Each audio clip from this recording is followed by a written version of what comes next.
Hacia el año de 1899, inversionistas franceses iniciaron la construcción de la fábrica textil más grande de América Latina, misma que fue inaugurada el 9 de octubre de 1892 por el entonces presidente de la República, Porfirio Díaz.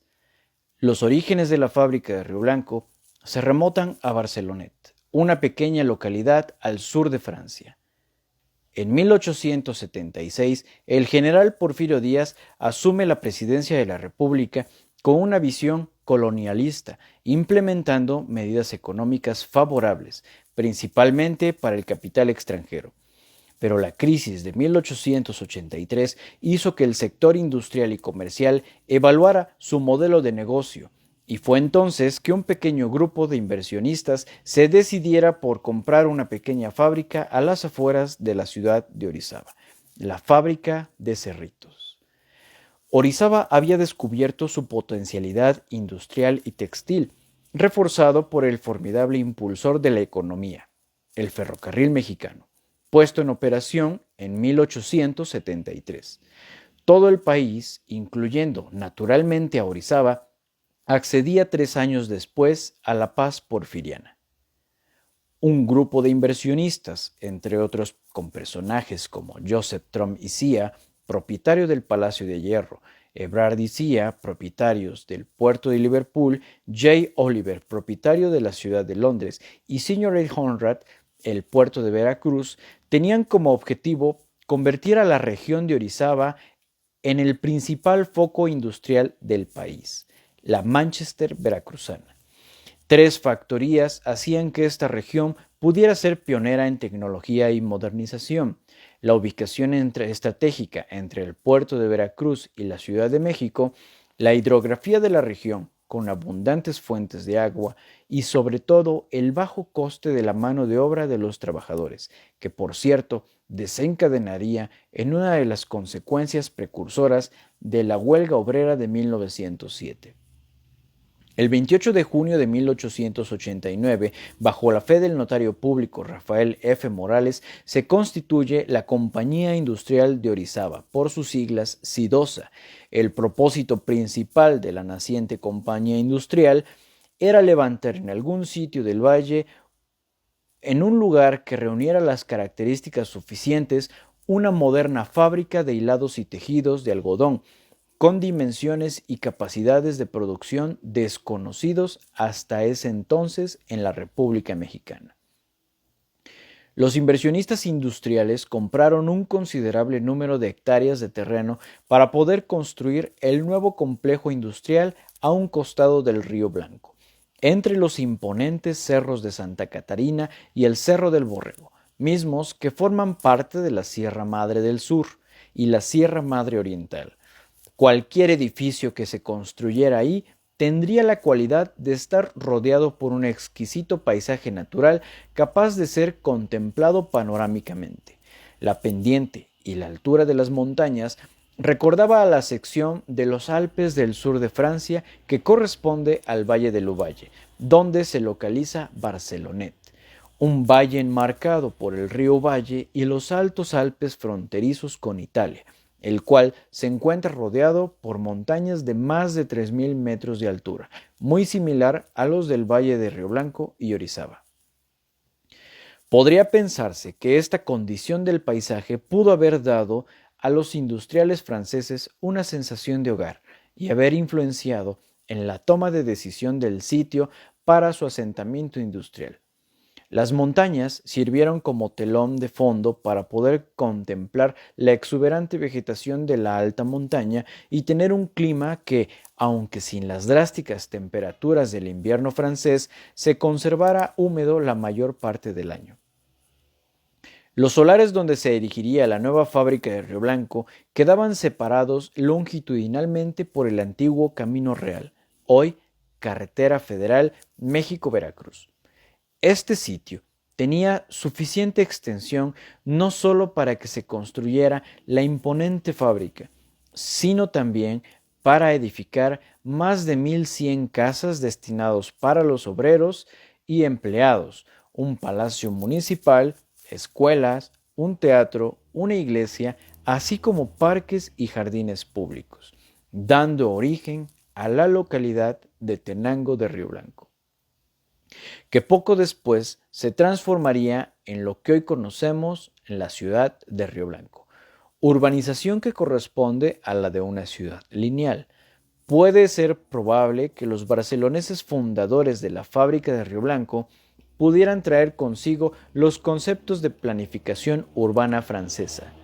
Una ciudad lineal es un modelo de organización de ciudad ideado por el célebre urbanista español Arturo Soria, presentado en 1885 y desarrollado en su primera fase a finales del siglo XIX y comienzos del siglo XX. Este modelo lineal propuso una alternativa para descongestionar las ciudades núcleo tradicionales y recuperar un urbanismo fundamentado en la dignidad, el individualismo y el contacto con la naturaleza.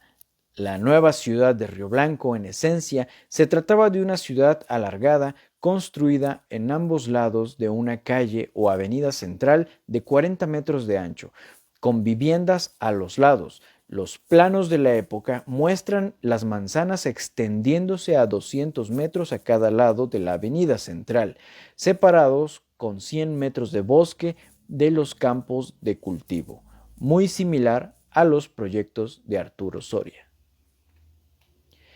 Tan solo 3 años tardó la construcción de la fábrica de Río Blanco, el complejo industrial más grande de México y uno de los más grandes de América Latina desde que se protocolizó la creación de la Sidosa en 1889 hasta su inauguración en 1892.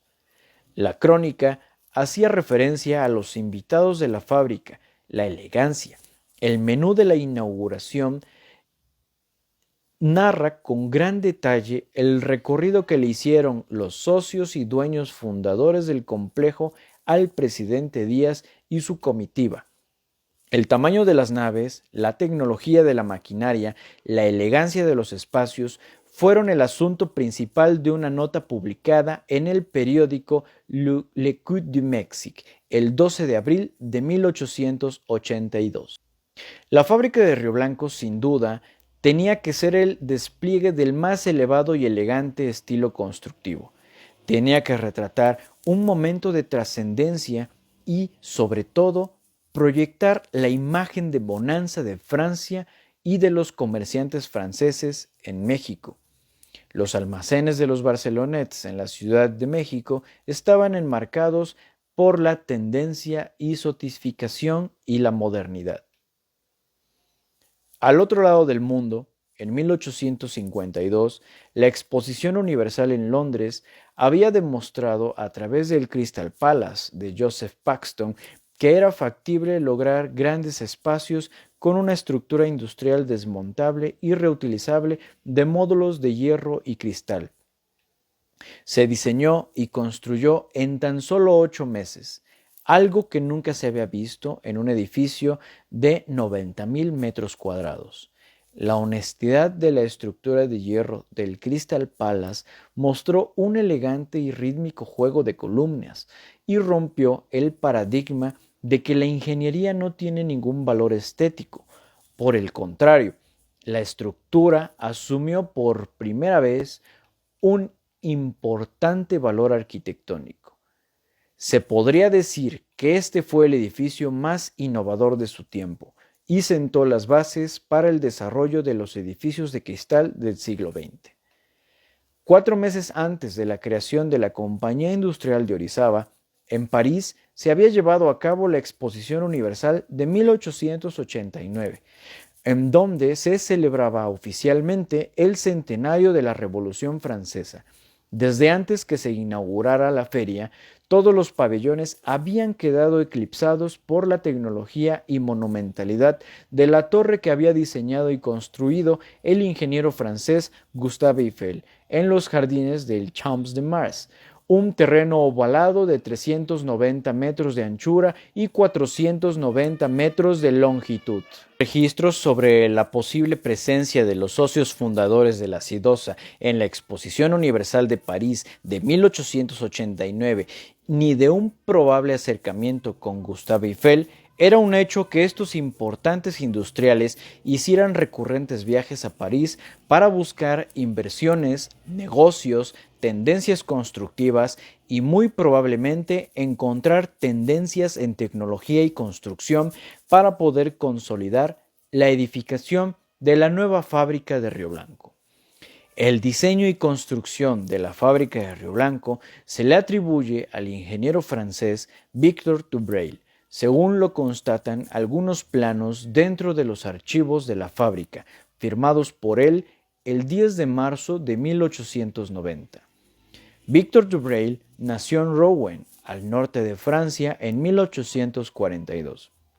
Realizó sus estudios de ingeniería en la Escuela de Artes y Oficios de Chalon-sur-Marne en 1858 y en 1873 Dubreuil funda su oficina de ingeniería industrial, en la cual una de sus importantes innovaciones fue el de sustituir la madera por el hierro en las construcciones, logrando así un gran alcance en el diseño de amplios claros entre las columnas metálicas para el despliegue de cubiertas.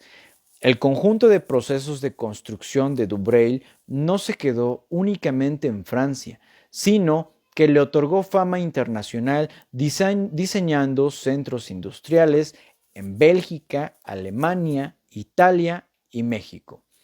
El complejo arquitectónico de la fábrica de Río Blanco consta de 12 volúmenes de construcción.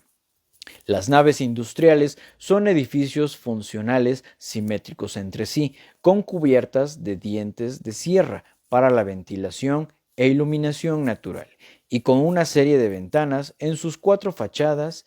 En estos espacios se realizaban los trabajos de hilados, tejidos e impresión de tela. Al norte de estos edificios se encuentra una crujía que está compuesta por un edificio emblemático de 2 niveles, que funcionaba como administrativo y coronado por una torre con un reloj. A un costado de esta crujía se proyectó la casa del director de la fábrica o casa de consejo, por su importancia dentro del complejo y por la relación que tiene el edificio con la calle principal. La estética de este edificio sobresale al de los demás, respondiendo a un diseño de estilo neopaladiano de finales del siglo XIX, arquitectura inspirada por los diseños del arquitecto veneciano Andrea Palladio en el siglo XV. La Casa de Consejo es un importante edificio de grandes dimensiones con elementos clásicos y de proporciones armónicas. El resto del complejo industrial responde a edificios de servicio completamente funcionales, tales como lugares de almacenaje, calderas de soporte y casas para los vigilantes. Todos los edificios se encuentran amalgamados estéticamente por la técnica de construcción, los modestos revestimientos de las fachadas, así como sus colores, las proporciones y la armonía.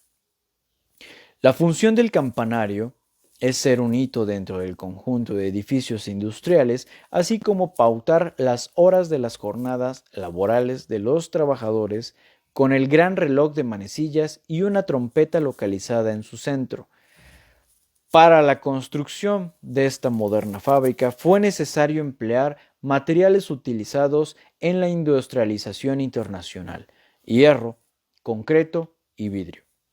El material de construcción básico, la piedra, se extrajo de la cantera del vecino Cerro de Santa Catarina y con ella se levantaron los imponentes muros con una solidez tal que durante más de 100 años han resistido sin el menor daño las duras pruebas de muchos sismos y terremotos, así como la elevada humedad atmosférica de la región y las extremas condiciones climáticas. El método de construcción y ampliación de los materiales fue muy sagaz, logrando combinar la importación de la tecnología francesa con el de la adaptación del material de la región, asegurando que parte de la construcción siguiera siendo un proceso local y artesanal de la zona. Sin duda, los socios barceloneses de la Sidosa buscaban para su nueva fábrica el soporte arquitectónico más resistente, ligero, audaz, hermoso y avanzado de la época. Toda la estructura de la fábrica de Río Blanco está forjada completamente de hierro. Esto quiere decir que sus elementos principales, columnas, traves, armaduras y ménsulas, no tienen ningún tipo de aleación metálica. Todo el hierro empleado en su construcción fue importado desde Bélgica, fundido por una manufacturera industrial llamada Providence. La importación del hierro de la fábrica textil de Río Blanco, como dato histórico al tiempo en que arribaron las piezas de hierro para su construcción, arribaron al mismo puerto de Veracruz, procedente de Amberes, Bélgica, las piezas de hierro para edificar el nuevo Palacio Municipal de Orizaba, el emblemático Palacio de Hierro, único en el país, que hasta nuestros días sigue siendo un elemento icónico de la importancia industrial que tuvo Orizaba en el siglo XIX.